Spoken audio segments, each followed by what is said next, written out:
আগের পর্বে দেখিয়েছি সাবজেক্টের পরে যদি এটা সেড থাকে এবং শ্রোতার নাম যদি উল্লেখ না থাকে সেক্ষেত্রে রিপোর্টিং ভার্বের কোনো পরিবর্তন হয় না। বক্তার পরে যদি সেড থাকে, টু থাকে এবং শ্রোতার নাম উল্লেখ থাকে সেক্ষেত্রে দেখেছ সেডের পরিবর্তে টোল্ড হয় এবং টু উঠে যায়। এখন আজকে একটা নতুন পর্ব নিয়ে এসেছি নতুনভাবে, সি সেজ। তাহলে এখানে কিন্তু সে যুক্ত এস আছে। সে প্রেজেন্টের রূপ, সেড হচ্ছে পাস্টের রূপ। তাহলে সেড থাকলে এই পরিবর্তনগুলো দেখতে পাচ্ছ। এখন এখানে প্রেজেন্টে আছে সেজ, এরপর কমা করেছেন আই টেক টি।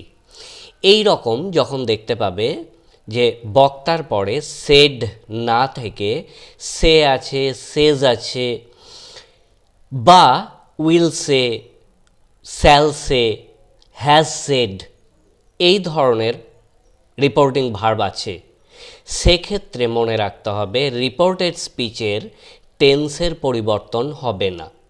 অন্যান্য পরিবর্তন যেমন আছে তেমনি হবে। এখানে দেখো সি সেজ, কমা এবং কোটেশন উঠে গিয়ে দ্যাট ব্যবহার হয়েছে। আই এখানে যে বলছে সে, আই হচ্ছে সি, সুতরাং আয়ের পরিবর্তে she. She says that, she take, she third person singular number, third person singular number present indefinite টেন্সে মূল ভাবযুক্ত এস বা ইএস যোগ হয়, সুতরাং সি টেক্স টি। নেক্সট দেখো she says to Raju. She এবং রাজু শ্রোতা, সুতরাং এখানে শ্রোতার উল্লেখ আছে। এই রকম ক্ষেত্রে সেজের কি পরিবর্তন হবে? রিপোর্টের স্পিচে আছে আই টেক টি, তাহলে সি সেজের পরিবর্তে টেলস হবে, টু উঠে গিয়ে রাজু। দ্যাট সি টেক্স টি, তাহলে মনে রাখতে হবে শ্রোতার যদি উল্লেখ থাকে সেক্ষেত্রে টু এবং শ্রোতা উঠে যাবে, সে থাকলে টেল হবে, সেস থাকলে টেলস হবে, কমা কোটেশন উঠে গিয়ে দ্যাট ব্যবহার হবে এবং তারপর পার্সন পরিবর্তন এবং টেন্স অপরিবর্তিত থাকবে, টেন্সের কোনো পরিবর্তন হবে না। আয়ের পরিবর্তে সি হয়েছে, থার্ড পারসন সিঙ্গুলার নাম্বার হওয়ার জন্য টেক থেকে এস যোগ করে টেক্স হয়েছে, সি টেক্স টি। নেক্সট দেখো আমি রিপোর্টিং ভার্বটা একটু অন্যভাবে নিয়েছি। Rahul will say, my friend knows it. এই রকম ক্ষেত্রে রাহুল উইল সেই ব্যবহার হবে। যদি থাকতো Rahul will say to Raju বা রামু, সেক্ষেত্রে উইল টেল ব্যবহার করতাম। যদি শ্রোতার নাম থাকে তাহলে সে বা সেজের পরিবর্তে টেল বা টেলস হবে। তাহলে Rahul will say, comma quotation উঠে গিয়ে দ্যাট। এবার মাই আমার বন্ধু, আমার বন্ধু বলতে রাহুলের বন্ধু, সুতরাং মায়ের পরিবর্তন হলো his, his friend knows it. Next দেখো শেক্সপিয়ার হ্যাজ সেড। এখানে দেখো শুধু সেড নেই, হ্যাজ সেড আছে। The world is a stage. এই রকম ক্ষেত্রগুলোতেও কিন্তু রিপোর্টেড স্পিচের টেন্সের পরিবর্তন হয় না। তাহলে অ্যান্সার কী হবে? শেক্সপিয়ার হ্যাজ সেড দ্যাট, যা আছে পুরোটা বসে যাবে, এখানে টেন্সের কোনো পরিবর্তন নেই। The world is a stage.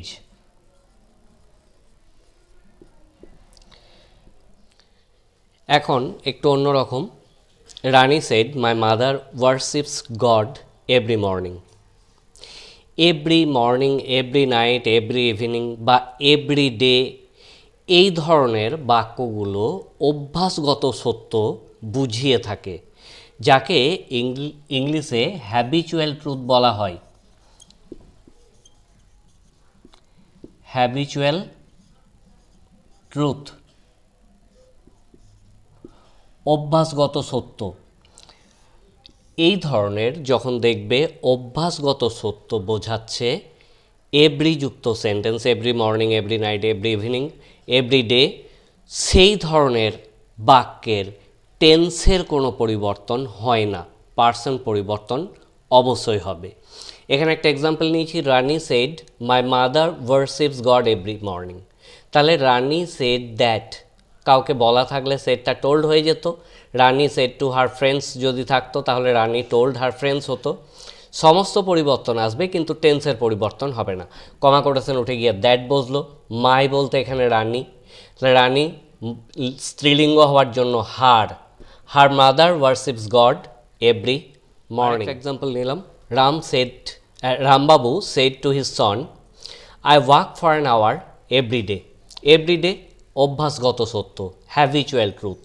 সুতরাং কি অ্যান্সার হবে?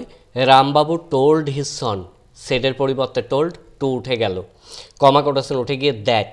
এবার আই বলতে রামবাবু, সুতরাং রামবাবুর পরিবর্তে প্রোনাউন হি ব্যবহার হলো। Rambabu told his son that he walks for an hour every day. Walks, walk ছিল থার্ড পারসন সিঙ্গুলার নাম্বার হওয়ার জন্য এস যোগ হয়ে বসেছে।